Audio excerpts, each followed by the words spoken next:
أعوذ بالله من الشيطان الرجيم بسم الله الرحمن الرحيم فمن يرد الله أن يهديه يشرح صدره للإسلام ومن يرد أن يضله يجعل صدره ضيقا حرجا كأنما يصعد في السماء كذلك يجعل الله الرجس على الذين لا يؤمنون آمنت بالله صدق الله العظيم رب اشرح لي صدري ويسر لي أمري واحلل عقدة من لساني يفقهوا قولي۔ آج کا ہمارا درس قرآن سورہ الانعام کی آیت نمبر 126 سے آیت نمبر 130 تک 5 آیات طیبات پر مشتمل ہے۔ اس میں اللہ رب العزت نے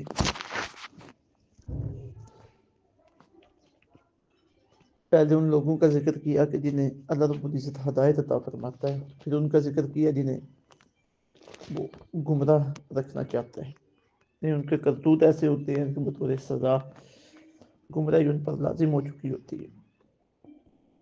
اور پھر قیامت کے دن جو شیاطین انس اور شیاطین جن دنیا میں ایک دوسرے کو گمراہ کرتے رہے، ان کا جو حشر ہے اس کا منظر پیش کیا گیا ہے۔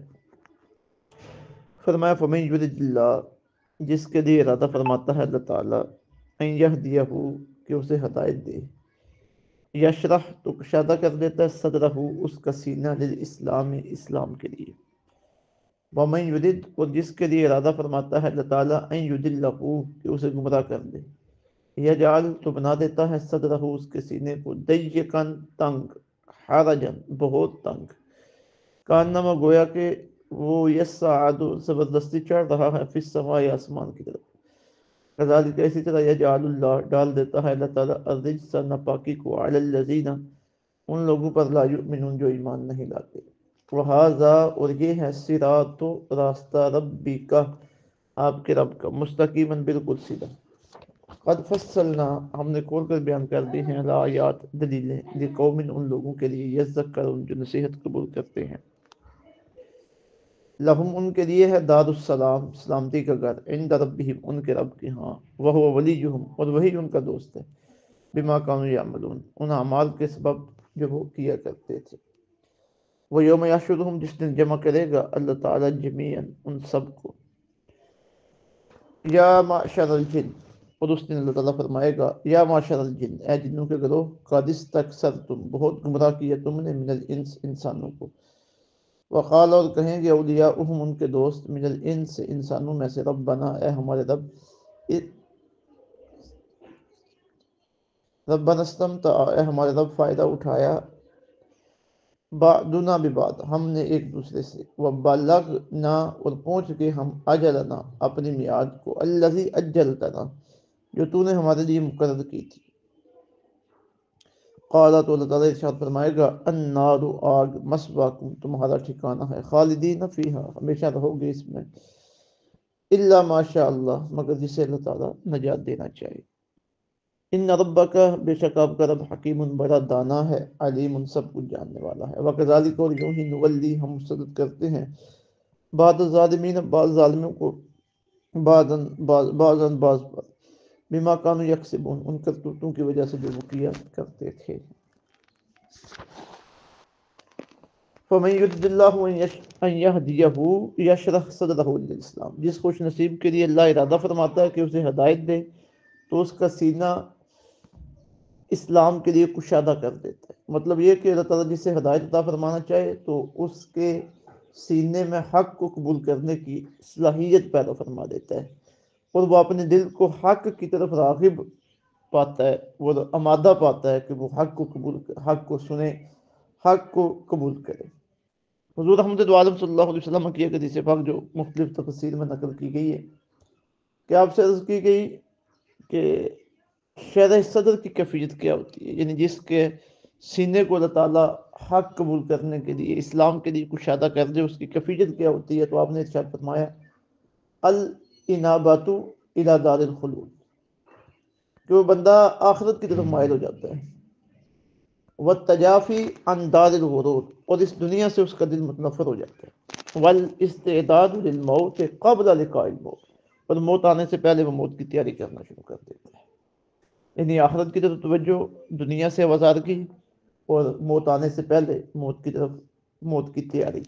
یہ ہے شرح صدر اسلام کی طرف بندے کا دل مائل ہو، اس کے اندر یہ چیزیں پیدا ہو جاتی ہیں.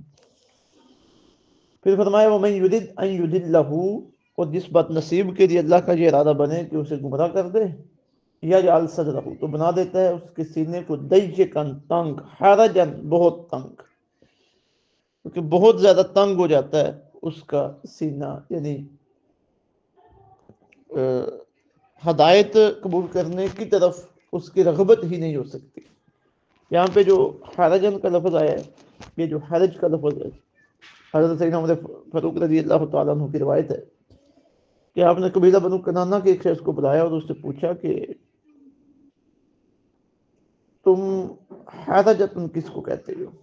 تو اس نے کہا کہ حرجہ ہم اس درخت کو کہتے ہیں جو گھنے درختوں کے جھنڈ میں ہوتا ہے، یعنی سائڈوں پہ بہت زیادہ گھنے درخت ہیں اور درمیان کے اندر ہے کہیں بھی وہ، اور اس تک کوئی چیز نہیں پہنچ سکتی. تو یہ سن کر سیدنا فاروق اعظم رضی اللہ تعالیٰ عنہ آپ فرمانے لگے کہ منافق کا دل بھی حرج ہی ہے، حرج کی طرح ہی ہے، وہاں بھی کوئی ہدایت کی بات اور بڑائی کی بات نہیں پہنچ سکتی. تو حرجن کا مطلب ہوا بہت تنگ، بہت تنگ، مطلب اتنا تنگ ہو جاتا ہے وہ ہدایت قبول کرنے کے معاملے میں کہ ہدایت کی بات کا اس کے اوپر کوئی اثر ہی نہیں ہوتا. کانما یصعد فی السماء، گویا کہ وہ زبردستی آسمان کی طرف چڑھ رہے ہیں، یعنی وہ حق بات کی طرف اس کی توجہ ہی مبذول نہیں ہوتی.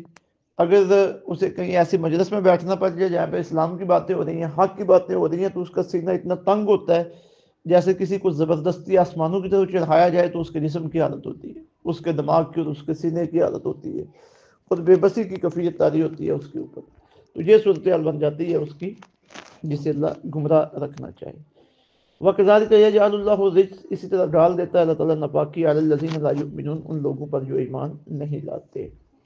وَهَذَا صِرَاطُ رَبِّكَ مُسْتَقِيمٌ، اور یہ ہے راستہ آپ کے رب کا بالکل سیدھا. قَدْ فَصَّلْنَا الْآيَاتِ، تحقیق کھول کر بیان کر دی ہیں دلیلیں، لِقَوْمٍ يَذَّكَّرُونَ، ان لوگوں کے لیے جو نصیحت کو قبول کرتے ہیں. لَهُمْ دَارُ السَّلَامِ عِندَ رَبِّهِمْ، ان کے لیے سلامتی کا گھر ہے ان کے رب کے ہاں. وَهُوَ وَلِيُّهُمْ، وہی ان کا دوست ہے، بِمَا كَانُوا يَعْمَلُونَ، ان نیک اعمال کے سبب جو وہ کیا کرتے تھے. یہ اہل ایمان کی شان اللہ رب العزت نے بیان فرما دی ہے. سلامتی کے گھر سے مراد ان کے لیے جنت کا گھر ہے، جو دنیا میں حق کو ہدایت کے راستے پہ چلنے والے تھے. اب قیامت کے دن کا منظر نامہ ہے کہ جب ایک دوسرے کو گمراہ کرنے والے جن اور انسان جب انہیں اکٹھا کیا جائے گا تو اس وقت کیا صورتحال ہوگی. وَيَوْمَ يَحْشُرُهُمْ جَمِيعًا، جس دن جمع کرے گا اللہ تعالیٰ ان سب کو. یا معاشر الجن، پھر فرمائے گا جنوں کے گروہ، قد استکثرتم من الانس، بہت گمراہ کیا تم نے انسانوں کو، یعنی جو شیاطین جن انسانوں کو گمراہ کرتے ہیں ان کے ساتھ بات ہو رہی ہے. وقال اولیاؤہم، اور کہیں گے ان کے دوست، من الانس، انسانوں میں سے، ربنا استمتع، ہمارے رب فائدہ اٹھایا ہم نے بعضنا ببعض، ایک دوسرے سے. وبلغنا اجلنا الذی اجلتنا، پہنچ کے ہم اپنے اس میعاد کو جو تو نے ہمارے لیے مقرر کی تھی. قال، اللہ تعالیٰ فرمائے گا النار مثواکم، آگ تمہارا ٹھکانہ ہے، خالدین فیہا، ہمیشہ رہو گے اس میں. الا ماشاء اللہ، مگر اللہ تعالیٰ جسے نجات دینا چاہے. اب یہاں جسے اللہ نجات دینا چاہے مطلب اہل ایمان.